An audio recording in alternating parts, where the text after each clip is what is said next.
pressure. You need to chill out. And we're back.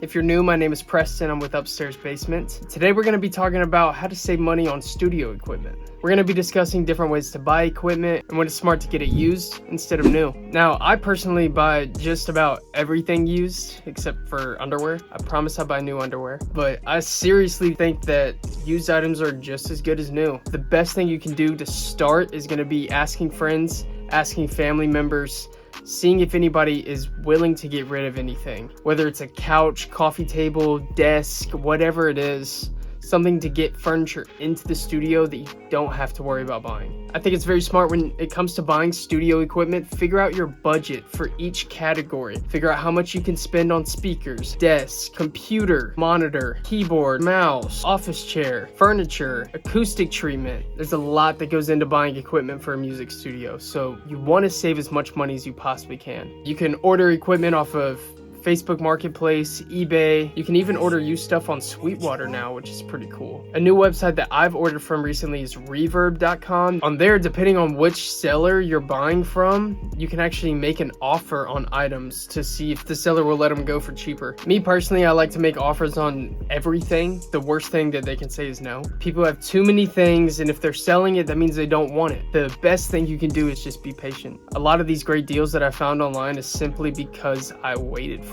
them. I search Facebook Marketplace every single day. I got this office chair I'm in for free. Bought these Yamahas used. Y'all saw what I did with those in the last video. Got the wood for these panels for free. When it comes to things like acoustic treatment, I mean, obviously you're gonna have to buy new fabric. You're gonna have to buy new insulation, but the frames themselves, you don't have to go to Home Depot or Lowe's to buy a bunch of expensive wood. You can save a lot of money on those, finding wood for free on Facebook Marketplace or Nextdoor app. If you wanna see how I went about building these, there's a link right here to watch that video.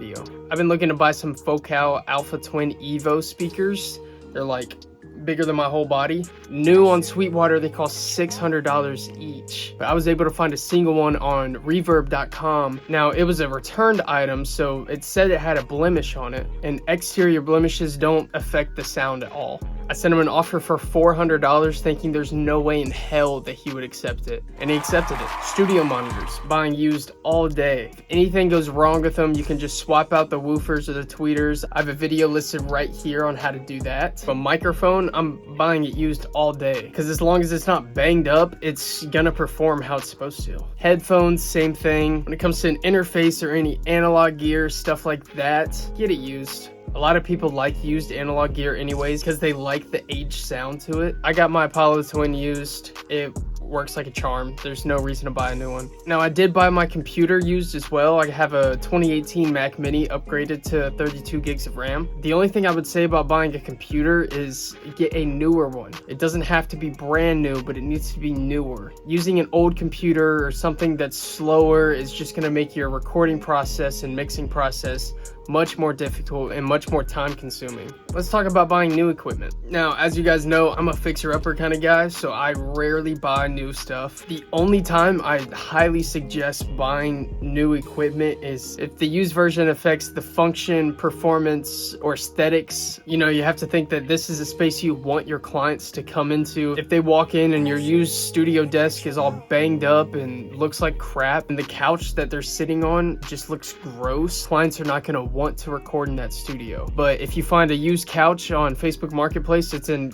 great condition, it's like there's no reason not to buy it. If I get it used, it's gonna look new.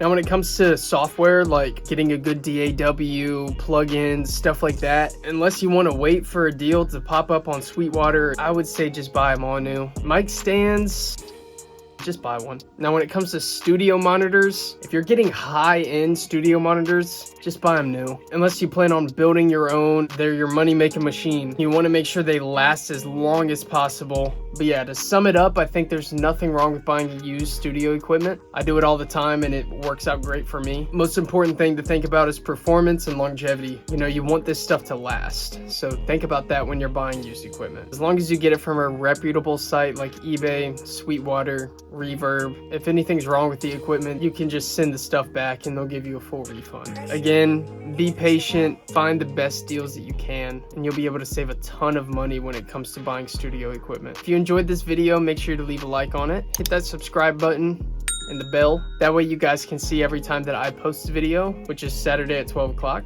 Leave a comment. Let me know what you want to see, and I'll see you guys next week.